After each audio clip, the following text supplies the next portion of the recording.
মহিলারা নামাজে সালাম ফিরাবার পর একটি দোয়া 7 বার পড়লে আল্লাহ পাক সংসারের সমস্ত অভাব অনটন দূর করে দিবে এবং স্বামীর কাছে আর বারবার চাওয়া লাগবে না। আল্লাহ পাক এত বেশি রিজিক দান করবে যে আপনার স্বামী আপনার সমস্ত জরুরত পূরণ করতে সে সক্ষম হয়ে যাবে ইনশাআল্লাহ। স্বামীকে আমাদের স্ত্রীরা অনেক সময় বিরক্ত করে যে এইটা এনে দাও না ওইটা এনে দাও না, স্বামীর সামর্থ্য নাই তাও স্বামীর কাছে বারবার চিল্লাচিল্লি করে। তা আমি বলি যে এত সময় নষ্ট না করে মহিলারা যদি 5 ওয়াক্ত নামাজের সালাম ফিরানোর পরে 7 বার যদি দোয়াটা পড়তে পারে ইনশাআল্লাহ গোটা পরিবারের সমস্ত অভাব অনটন দূর করে দিয়ে আল্লাহ পাক রিজিকের মধ্যে ভরপুর করে দিবে ইনশাআল্লাহ। আমাদের মহিলারা একটুখানি নামাজ প্রিয়, কোরআন তেলাওয়াত করতে ভালোবাসে, এরা নামাজ পড়তে ভালোবাসে, এরা রোজা রাখতে ভালোবাসে। এই জন্য মহিলাদেরকে আমলটি দিচ্ছি, অবশ্যই আমাদের মা বোনেরা এই আমলটা করবেন, কারণ আমাদের মা বোনেরাই যদি ভালো হয় তাহলে সংসারটা সুখের হয়, আর যদি বউটা খারাপ হয় তাহলে গোটা সংসারের মধ্যে অশান্তি লেগে থাকে। এই জন্য প্রথম নাম্বার হচ্ছে অবশ্যই পবিত্রতা অর্জন থাকতে হবে। পবিত্রতা অর্জন করা ছাড়া এই আমলটা আপনারা করতে পারবেন না। পবিত্রতা অর্জন করে তারপরে যখন আপনি নামাজ পড়বেন, নামাজ পড়ার পরে ওই সময় আপনাকে পবিত্র থাকতে হবে। যখন আপনি দোয়াটা পড়বেন সেই দোয়াটা হচ্ছে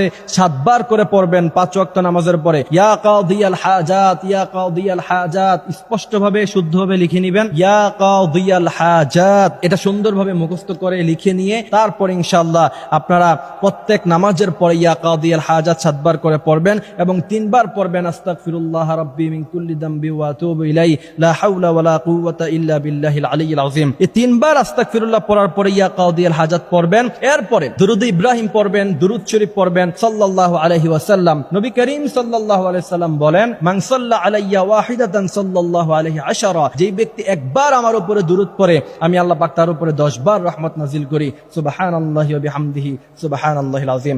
এইজন্য অবশ্যই এই দুরূদ পড়ার পরে যখন আপনার উপরে রহমত নাজিল হবে তারপরে ইয়া কাদিয়াল হাজাত 7 বার পরে এরপরে আপনি আল্লাহর কাছে চাইবেন আর দোয়ার মধ্যে পড়বেন রব্বানা যালামনা আনফুসানা ওয়া ইল্লাম তাগফির লানা ওয়া তারহামনা লানাকুনান্না মিনাল খাসিরিন রব্বানা আতিনা ফিদ দুনিয়া হাসানা ওয়া ফিল আখিরাতি হাসানা ওয়া কিনা আযাবান নার। এই দোয়াগুলি পড়ে ইনশাআল্লাহ এরপরে যখন আপনি আল্লাহর কাছে চাইবেন, আল্লাহ বলছেন ইন্না রাব্বাকা ইয়াবসুতুর রিজকা লিমান ইয়াশা ওয়া ইয়াকদির, অসংখ্য রিজিক আছে আমার কাছে, তোমার কত চাই আমি আল্লাহ তোমাকে সব দিয়ে ভরপুর করে দিব।